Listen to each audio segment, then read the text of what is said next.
Hey everyone, next update here for you. It's been since Christmas? So I worked quite a bit over the break actually, and then first 2 weeks of January, and here we are. Um, let's just so I can get this thing out of the background here. Let's talk about story real quick. So I have a bunch of static scenes, and I'm trying to figure out the best way to animate them to actually tell the story in a convincing manner. So first thing I'm doing is putting together the story in rough scenes with rough script to see how it'll come together. So I'm using Apple's Motion for that.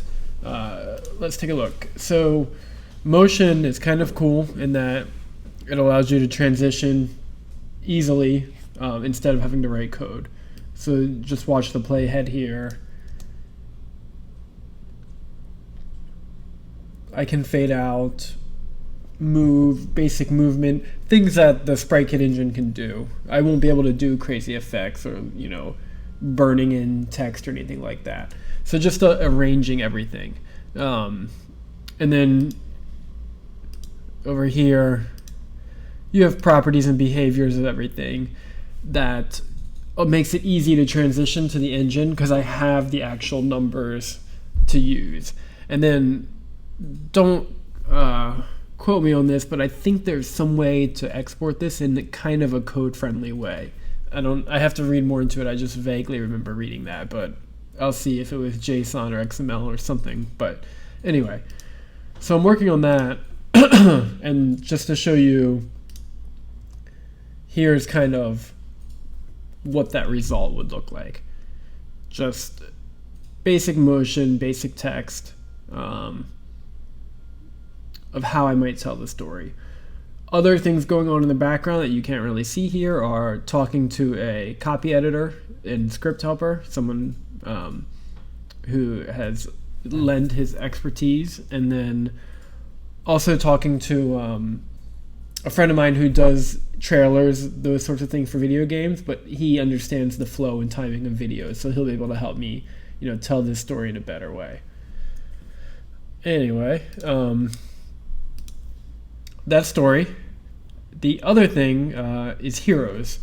So let me just show you a potential in-game hero. The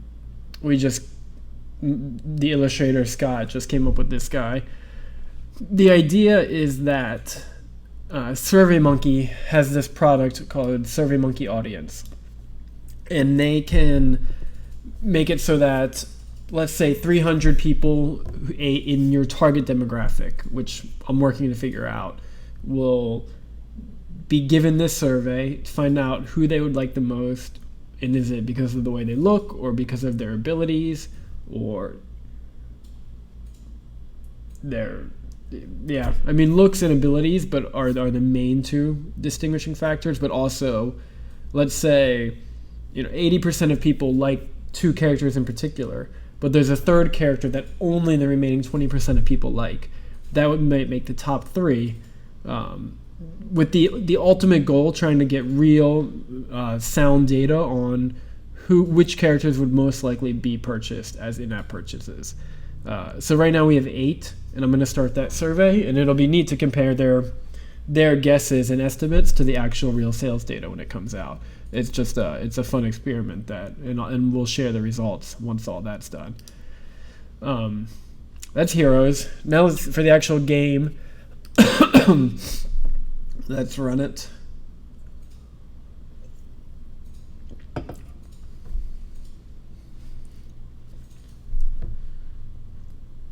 Couple cool things. Attacking being the biggest. So you watch these archers attack. We have death and a death animation. The health bars work.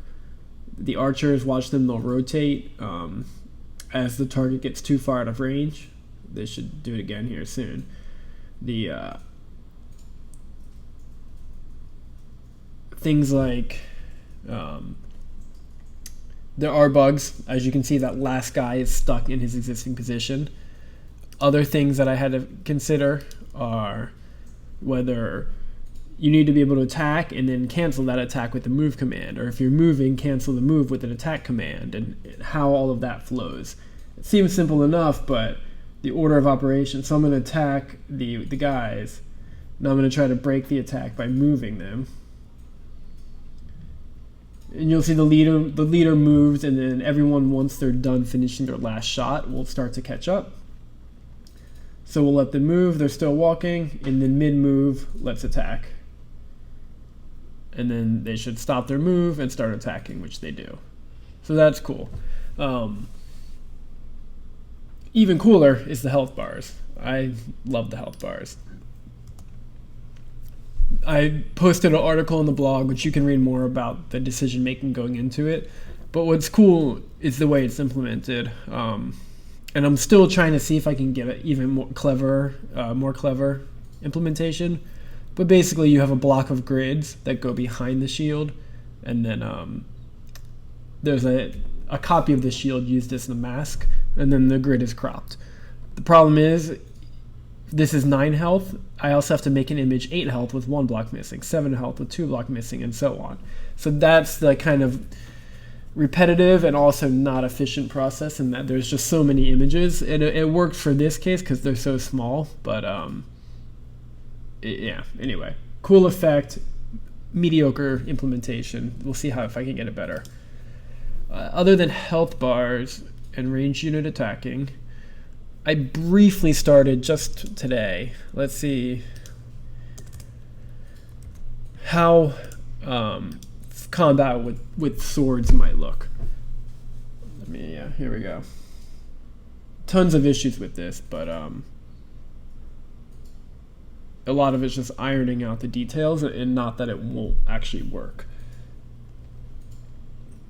It doesn't want to build on me, though.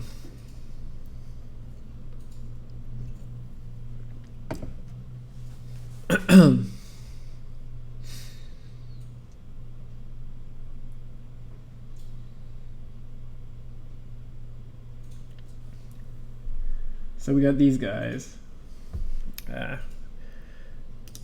Sorry, one last fix.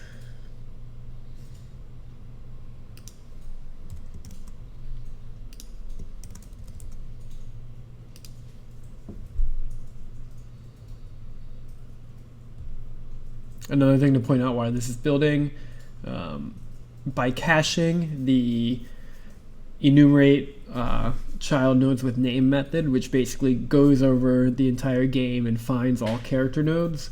By caching the results of that instead of running it every frame, I cut CPU back cut it in half basically, from around 35% down to like 19%. So 16% off the CPU, but half of what I was using, which is going to make me allow for much more characters. It's good stuff. Okay, combat. So we're going to make the yellow guys attack the black guys. So right now, just to walk you through what's happening, right now they're in a moving state. Once they get about 150 pixels away, they'll be in an engaging state and each pick a target. The target selection right now is horrible. It's just random. So right now they're walking towards their target. And then we're trying to figure out what... You see people blobbing around, and that's because their physics bodies are colliding, which is good. You kind of want it to look like a jumble, but the spacing needs to be there a little so you can see what happens. Other problems are the black unit shield, as the leader is changing, as each leader is killed and the shield goes to someone else, it's covering the combat. It needs to stay fixed. And then the third problem is you can see that when the enemy unit's dead, the people are not properly reforming around their leader. They're also stuck in frame, like this guy over here, mid-step. So the cleanup isn't there. And then last, the enemy unit's not fighting back at all. When they are, it should look more organic of a collision. And then I'll implement charge and other features. Anyway, that's mainly all for next week. So that's pretty much where the game is at.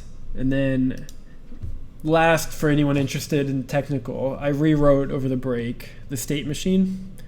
And just to show you the code, basically the state machine has 4 running instances. So all ranged attackers will go through the ranged attacker state machine. And a ranged attacker is basically each individual state is plug and play. So I could do, if I wanted to change one particular range guy to act like a melee guy, or if someone was versatile and could be both, it's you just change out how they would react for that state. So they move and follow the same, but they might engage and attack different based on what weapon they're holding. So real time, I can swap out states, which would swap out their brain. So this was a rewrite. It's more flexible and cleaner than I originally had it. I did a ton of work in testing of behavior trees, and at the time I thought the CPU usage I was currently using was already high enough that behavior trees, because they go through every decision, would be too much. Now that I have savings, I realized maybe I could have done behavior trees, but this will work. It's a little bit redundant in terms of you'll see the same code duplicated in different places. But as far as clarity and achieving what I want so far, it's good. And then the other thing, while I'm doing all this, I'm tracking CPU usage of what works, what doesn't, just how much things take, just because I'm constantly fighting CPU. Anyway, next week, hand-to-hand combat, more work on the story. Those are let's just call it that for now, and then we'll see what else gets done, or what else, sometimes I get bored of one thing and move on to the next, but we'll see. I will talk to you guys next time.